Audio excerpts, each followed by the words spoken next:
right there, spicy little chili. They're dried. Why are we dry chili? If you show me something in food, I'm going to show you a reason. Right over here. Right here. Don't look at the big screen, okay? That's gigantic fat me, okay? You go to the movies for that. Tune into this. This is much more petite. The reason that we have dried peppers, the reason that we have bacon, the reason that we have anything that's preserved in whatever fashion, maybe canned or dried, is because when it was in abundance, when it was growing, and it was in the peak of the season, we had to do something with it when it wasn't. Because you had to have it leftover. I mean, think about living in a cabin in the snow and not having AT and DirecTV and Food Network on 231. I mean, there was life before that. I know. So what happens is you take these peppers and you reconstitute the peppers into some warm water. And you can reconstitute them up for about an hour, and they'll absorb the water. And they reconstitute pretty good. Not perfect, but pretty good. So it's kind of like, when you guys drink water in the morning on a Monday after a big Sunday night out at the bowling league. Exactly. So what happens when you get out inside of this is so easily it opens. Oh, God, you know what? I forgot something. I'm so sorry. Ladies and gentlemen, hailing all the way from San Quentin Penitentiary. No. I'm sorry, he's out. All the way from San Quentin, California. My brother from another mother, my right-hand man. Give it over to Cletus.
Now, I'm a big fan of leaving the flavor inside the pan, and I want to continue to use this pan. See that side there? Come on in. See all that? That's right. That's the flavor center right there, baby. Okay? We do a little bit of oil in. Now we go down with the pork butt. So we're going to put that pork butt right in on top of that and let those flavors start to share. Kind of meld, kind of work together. And I don't want to overload it. See how it's about a third of the pan?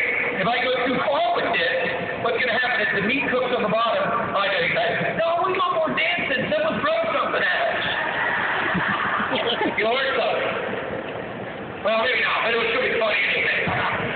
So anyhow, we don't feel that steam coming off there. If we get too much of that steam, we'll steam the pork and we won't put any crust on it. All right, so we build this, we're going to build a little bit of crust on the meat. And while we build crust on the meat, we'll make a cocktail. Cocktail? Yeah. All right, then that's exactly. All right. We should have this cover while though. Now, ladies and gentlemen, the ever so famous in his own mind, all the way from Australia, who's the technologist? Yeah. Come on, cocktail.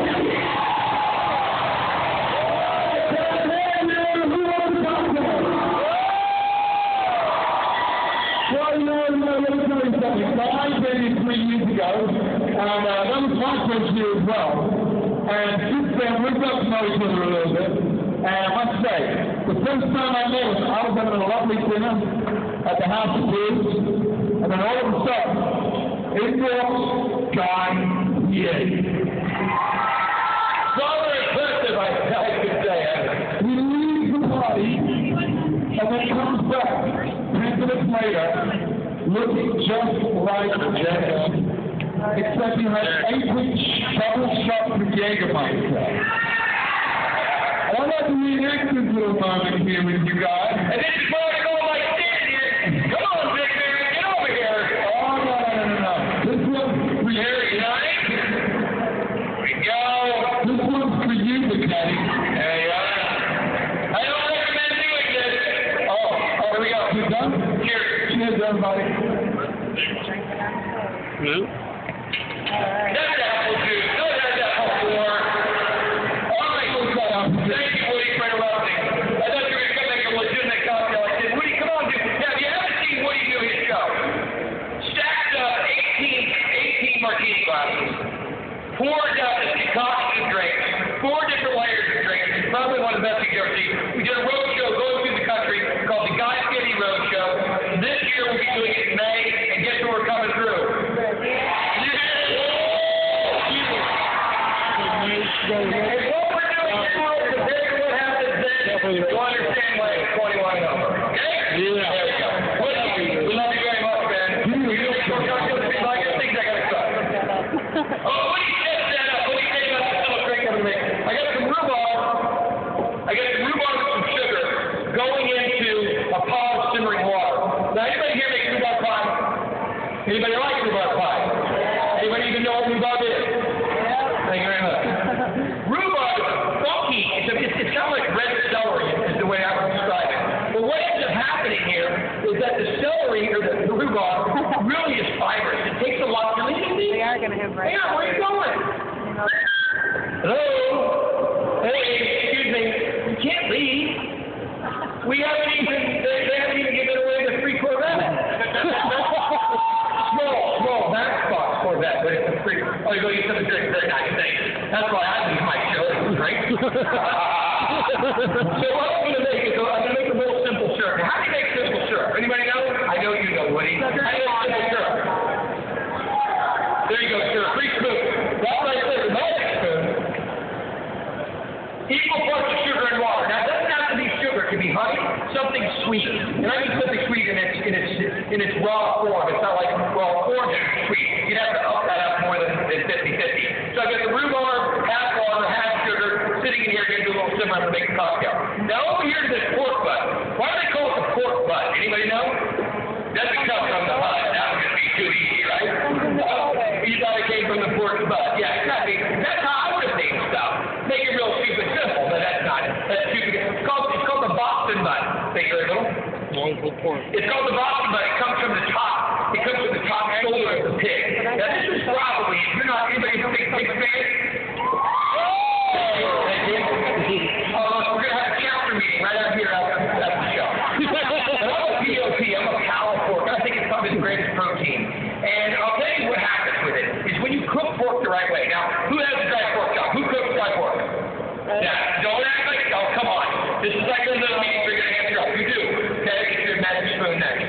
But the reason you cook dry pork is because we start, oh yeah, there's actually going to be information in today's seminar. When you cook dry pork, the reason is because we started breeding pigs in the last 30 years to not have having all this fat. If you brine the pork, or brine the pork chop and eat a softer part, you're really going to have great success. But the thing about this top shoulder, tons of fat, tons of sinew, tons of stuff going inside it. You cook it low and slow, it becomes buttery and rich and pulls apart. And somebody play me some music, please.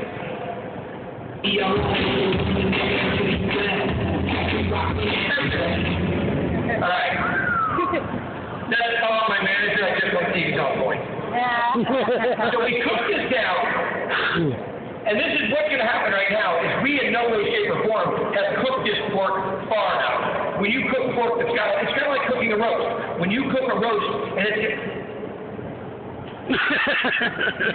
Girl, I'll invite 6 or 15 people up here, and we'll take you down. Biggest guy you'll meet, nicest guy you'll meet. But when we cook pork, it's got to cook down. It takes like a roast. You cook it down, it becomes nice and tender, nice and soft. So cooking this down, putting a little brown on it real quick, we're going to hit it with some tomatoes and some peppers in just a second.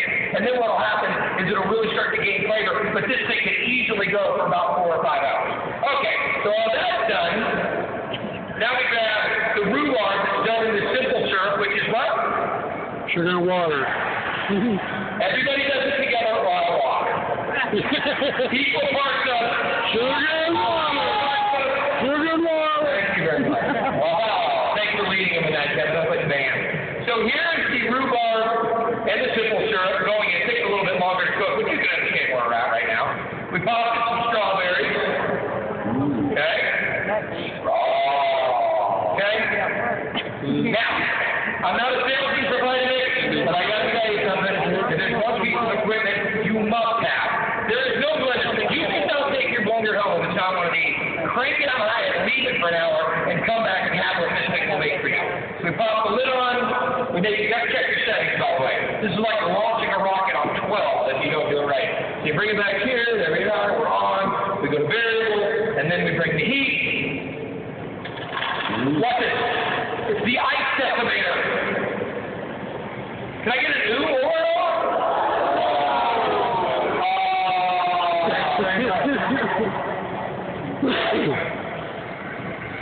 So it's got the simple syrup built right into it. Where's the alcohol? Wow. See, I don't need to have alcohol that much. But it doesn't hurt.